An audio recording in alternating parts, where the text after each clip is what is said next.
Hi, you are with TheReal PG, and today we're looking at Wednesday, October 12th, Prizepicks MLB slate. So, before we do, let's take a look back at yesterday and see what happened. So, yesterday, if we look into the past entries, it was a rough start with Mr. Max Fried and Justin Verlander, who I heard referred to as Zoolander for the first time last night and thought it was absolutely hilarious. So they killed basically everything early. Brought on night game, said, I ain't taking all losses. Fuck that. Putting in more entries, firing some more barrels. So I did. Fired some barrels off, and I hit. I hit a bunch of small ones here, a couple bigger ones, a couple more bigger ones. Urias got me, letting up a couple hits towards the end of his tenure yesterday. This one was beautiful. I actually had all my money unused, so I deposited another 25 just to make this bet, and it was originally just going to be Urias and Quantrill, and then I was like, you know what? Max Muncy or Gavin Lux? Flipped a coin, wound up on Lux, boom, in there, $125 winner. Let's get to today. Again, this is Prizepicks for MLB 1012. So if we look today, guys, the lines are set at all even numbers, which is shitty on Prizepicks end because A, they're looking for pushes.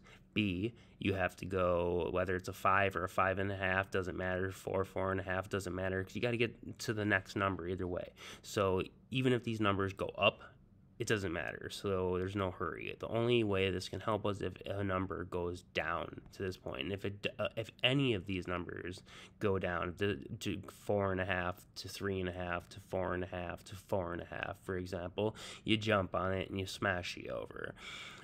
So when you go to the books and you look at what Vegas is projecting, they're doing the whole classic prize pick, a half of just the hook difference. So Clayton is projected for over 4.5 strikeouts at the minus 143 juice. His line is 5. So they're projecting for a push basically with possibility for an upside.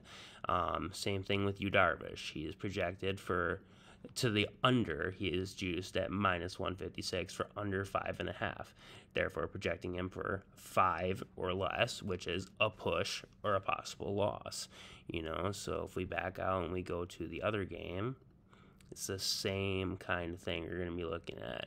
So you got Kyle Wright, and he is projected at 3.5 strikeouts to the over at minus 170, and his prop is 4. So again, setting you up for a push with possibility for upside. And then the last one, Zach Wheeler, same thing. He is juiced to the under at minus 153, strong juice to the under, 5.5. His line is 5, so he's set up for a push or possible downside. So these strikeout props all offer zero value. These are all basically useless and straight gambles if you're going to be taking these. On the other hand, when I did look through the game logs, I noticed that all of these pitchers playing today have more or less owned the opposing team. Wheeler has owned Atlanta. Wright has owned Philly. Darvish has owned the Dodgers. There was one game where he got pretty beat up, 5 runs, but he also had 10 strikeouts to make up for that. Clayton been killing San Diego.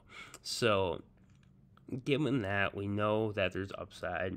We know that the Vegas books agree that these lines are all just a wee bit high. So the way to get around this now would be to look at fantasy score. So here's their fantasy scores: 27.5, 24.5, 27.5, 33.5. When you look at these numbers, you have to realize that they're all the exact same projection. The Wheeler and Darvish are projected for 5 strikeouts. Okay, Wright is for 4. He is projected for 3 points less. So that is the identical projection. Besides the strikeout difference, makes up for the 3-point difference. Clayton is projected for that same 27.5, but he has a built-in 6 points for a win because the Dodgers are that strongly favored to get the win. So they're all projected for more or less the same amount of time on the mound, the same amount of innings pitched, the same amount of runs projected against, is what Prizepicks is portraying this as, them all being even. And against the lines for the strikeouts, all things are even according to Las Vegas. So if we look and we see what their projection is for the length of time they're going to be on the mound, they don't have anything listed for Wheeler. Let's see if they have anything listed for Wright. They don't. They have nothing listed for Wright either. And generally that means either A, they don't know how long they're going to be out there, or B, it's generally under 5 innings and they're not going to put a line out for anything under 15.5.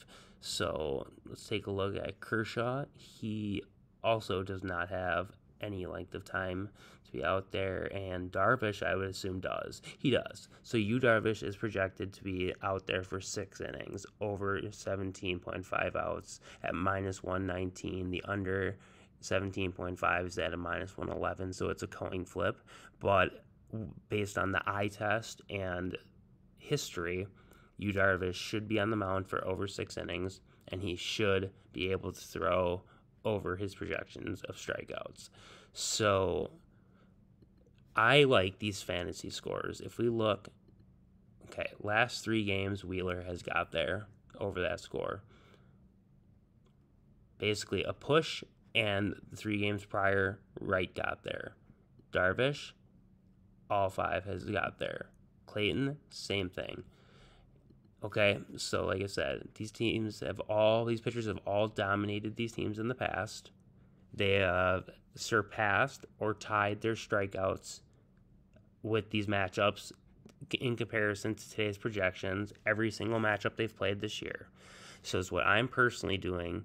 As you can see, they all have the ability to have a floor of these numbers with major upside. I think there's a lot of push potential in the strikeouts. So I am going today 1, 2, 3, 4 fantasy score, all to the over. That is my 4 plays for today. And those are literally based off of more history and the eye test than traditional line reading like it normally is for the strikeout props. But this is just where I think the most value is at. If we look in the batters tool, we could, if you're interested in hitting props, if we look at today's batters tool, if it wants to load, Manny Machado, let's see, pops at the top of the chart. Okay, so Travis d'Arnaud has basically the best matchup in the past against Zach Wheeler versus anyone today. Another person up there is Trey Turner, 6 for 17, 3 singles, 2 doubles, and a home run. So yeah, there's a few guys that are, pretty competitive versus these pitchers in the past, shooting in that 25% range and with multiple home runs, multiple doubles. So there are a couple plays in there that you might like to take, you might want to look at. What I have at the top is Will Myers, Austin Riley, Acuna, Ozuna, d'Arnaud, Freeman, Turner, Swanson, Muncy, Betts, Cronenworth, Justin Turner, Arcia, Harper, Hoskins, Grisham, Drury, Olsen, Real Muto, Lux, Alfaro, Profar, Bellinger. That's about the top 25. So with that, guys, if you're tailing today, I wish you the best of luck. If you tailed last night, congratulations on hitting the night slate. Unfortunately, the day slate didn't hit, but hey, we can't win them all, but we can sure win a bunch of them. So we're in there. My entry is submitted. If you're going to tail, get yours in. I feel good about these. Till tomorrow, guys. Peace.